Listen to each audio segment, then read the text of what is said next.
欧琳达就是好漂亮的意思。哇哦，欧琳达，所以就有了这个名字。打开这个门，哇，太神奇了，欧琳达，超级好吃。奴隶不可以跟正主一起走的。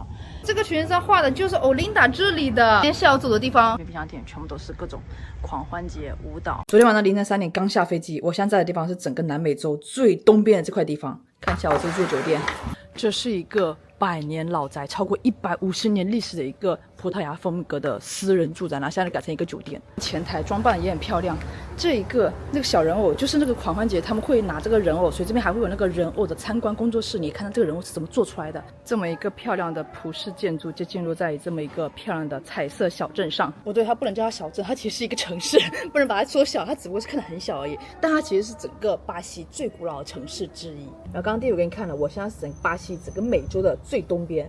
你看我离非洲有多近，所以说当时那些非洲奴隶运到巴西来就非常方便。巴西其实是当时美洲的运放奴隶最多的国家，比美国多了。就整个当时美洲是运放了1000多万人，巴西占了将近500万，将近占了一半。那因为那时候黑人都从这些地方运送过来的，所以影响现在这时候巴西的人口组成。整个巴西的北部、东北部这一块，现在是黑人或者是非裔后代占比最高的。然后南部的话就是更加白人的地方，都是一些意大利啊、德国啊、葡萄牙的后代。所以说呢，这个欧琳达它这个地方就是一个非常的融合 Afro-Brazilian 非常的 mix 的一个地方，非常的非裔，所以说这边的文化、饮食啊、歌曲啊都是不太一样的。这是这里的街景，超级的 colorful， 它让我想起了墨西哥跟危地马拉的街道。我出来了，这就是我住的这个酒店，你看酒店门口这个墙绘，哇，多漂亮，就可以完美的展现出巴西的文化构成，白人、黑人、原住民，这就是巴西的文化组成，缺一不可。我住的地方是非常的 central， 非常的市区，这个地方也不大，这地方特别小，所以这个地方就是步行可达。哦，对，你知道这个地方这个城市欧琳达是什么意思吗？欧琳达就是好漂亮的意思，因为那个时候葡萄牙人他们坐着船来到这边登陆大陆后，发现哇，好漂亮，欧琳达，所以叫这个名字。太逗了吧！我感觉像是英国人他们到意大利之后，发现这袋鼠说哇，什么动物长这么神奇，怎么跟霸王龙一样？然后问当地原住民说这什么东西？然后原住民说我不知道，但他们的原住民话说我不知道，就是kangaroo。所以英国人就以为说哦，这叫 kangaroo， 但其实它是我不知道意思，超级的逗。住在这边小镇的话，我就比较敢把手机跟相机拿出来拍视频的，因为像整个拉美或是那种比较危险的国家，你在那边旅行的话，你就是去大城市，你就要小心谨慎，小地方反而可以放下心，因为小地方人比较少，没有那么杂乱。太饿了，我现在吃饭，我早饭都不吃了，现在直奔午饭。那既然它这边是比较那种 Afro 的话，它这边肯定会有更加的非裔的美食，然后这边音乐其实也不太一样，就跟我们想象中的咚哒哒咚哒哒那种巴西音乐也不太一样，然后这边穿着也不太一样，建筑风格也不太一样，就是你会感觉说，好像来到了另一个国家的样子，但是还是在巴西。巴西的魅力其实它就是非常的 mix 的一个地方。如果你说亚马逊，你感觉又不太一样了。Anyway， 我点的是一个当地特色。这个店布置的特别漂亮，你看墙上这些装饰很用心，还有对面这个彩色的这个小伞，这不是普通的伞，这是一个叫做 Flavor 这个跳舞的这个伞，就他们的舞者都会拿这个伞来跳舞。然后你看这边，看这个风景，因为这边是靠海边的，超级的漂亮。我点的是这个东北特色菜虾炖鱼，然后还有一个米饭，看起来非常的中国。而且它这边非裔菜会拿椰奶啊或者是椰子油做，因为这些都是非洲菜的基础。检查一下，这是行程第一顿巴西东北部之虾炖饭，超级好吃，一咬下去就是非常浓郁的椰奶的味道，真的就是非裔的那个融合苦境。黄色那一块从餐厅出来，你看这一块出来的这个小巷布置的多么的漂亮。虽然这边是有点游客，但是非常的 culture。你看这边卖的这些衣服，这些就是非裔的衣服。这里有一个 Mercado de Artesanado， 逛一下。哇，好漂亮！哇，在这边登高望远，这边往前望看，往前看，往前看就是非洲了。当时葡萄牙人就成了美院人看到这边就是哇哦，欧琳达，所以就有了这个名字，真的很漂亮，真的非常琳达。那一个黄色就是这里的地标建筑，那个教堂了。这个就是典型的，你看巴洛克风格跟那个葡式殖民风格。这个教堂1580年建的，这个教堂到现在也有400多年了，也非常古老。你看像坐落在这种。往右一看就是各种的高楼大厦，新城跟老城这种结合的感觉我特别喜欢。路过一个广场，这就是很明显的一个中心广场。刚查了一下，这广场的名字叫做 Plaza de João Alfredo， 就这个 João Alfredo， 他是一个为推进废除巴西奴隶制做出很大贡献的一个人。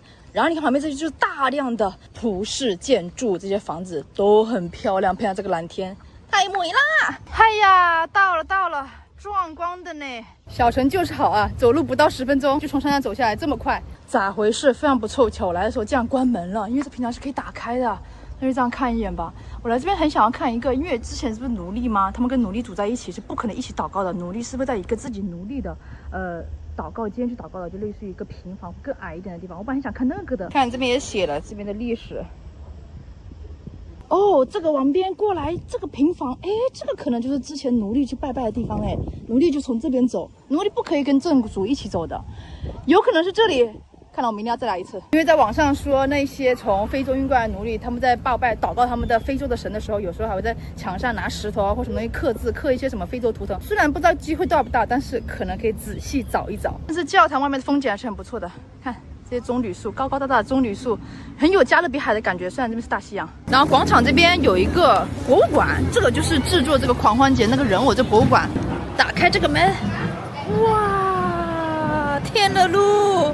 天啊，吓一跳！刚刚差点把我听到了啊！你小子，这一些人偶里面都是有木架，它是拿纸浆跟布料制成的。哇，这胡子都做得很好，哎，鼻孔都做出来了，好细哦。这些人的话，应该都是一些真实的人，什么政客啊、明星啊、足球运动员啊，或者是这种虚拟的什么小红帽、巫师啊之类的动物之类的。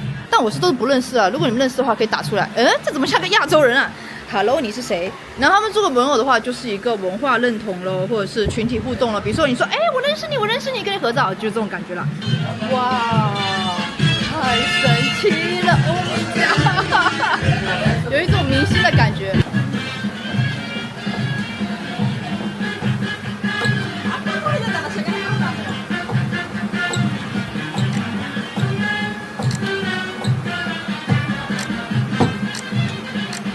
Obrigada, linda。其实欧琳达是之前巴西最早、最富、最有文化地位的殖民城市之一，因为它之前这边种了非常多的甘蔗，那运到欧洲去卖的话是整个暴利行业，所以这边之前是发展非常好的。整个小城最繁华的地方就到山上来远眺大西洋，这个景色真的是没得话说，谁来了这边都会发出一声哦琳达的感叹。但现如今走在欧琳达街头，看到这些斑驳的教堂、彩墙、安静的石阶，那有些房子时不时传一些鼓声或音乐，感觉都是在讲述过去的繁华。但街上见到年轻人基本都游客，在那边待着还绝大多数老人家，许多房子也都贴着出售或出租的告示，就感觉曾经辉煌一时的殖民复城，如今真的只剩下历史了。数百年前这里是因甘蔗与航海的繁荣，而如今这么落寞，我感觉真的非常唏嘘。每次去到这种之前富有的古镇，然后现在又变得很一般，都感觉说哇，一个地方的富饶真的从来不是物理或者是物产的支撑，而是靠持续的文化传承跟社会活力去撑起来。Anyway， 不说这些伤心话了，当地传统项目来逛街吧。奶奶还有一个这个裙子，这个裙子上画的就是欧琳达这里的，然后这一个是彩色的，这就是我今天下午走的地方。可能今天这个小房子我今天下午就路过过，最终还是这个小菊货生意上说我从来没有过这样的裙子。我觉得一个地方卖的冰箱贴就可以很大程度反映这地方到底是在为什么而自豪，然后这地方的特色是什么。比如说你看这边冰箱贴全部都是各种狂欢节舞蹈，我刚刚选了一个这个就是非常经典的非裔舞蹈，非洲女人穿的裙子非常经典，非洲妇女。然后你看这个就是海边，这个就是欧琳达。刚刚小彩旗你看又出现了，所以这个小彩旗在这边是一个非常重要的一个元素组成，才5块钱。这一个也是一个这边非常经典的那种版画那种风格设计，虽然是印上去的，但是也算是当地特色了，也才15块，也挺不错。我也觉得说冰箱贴的价格很大程度反映了一下当地的物价。如果一个冰箱贴，比如说北欧啊，一个冰箱贴人均要70、80，那你知道这个地方真的很不便宜啊。但这种老城好处就是他们这种房子都是那种很老的殖民时期的房子，比如这户人家就是马路边上的，你看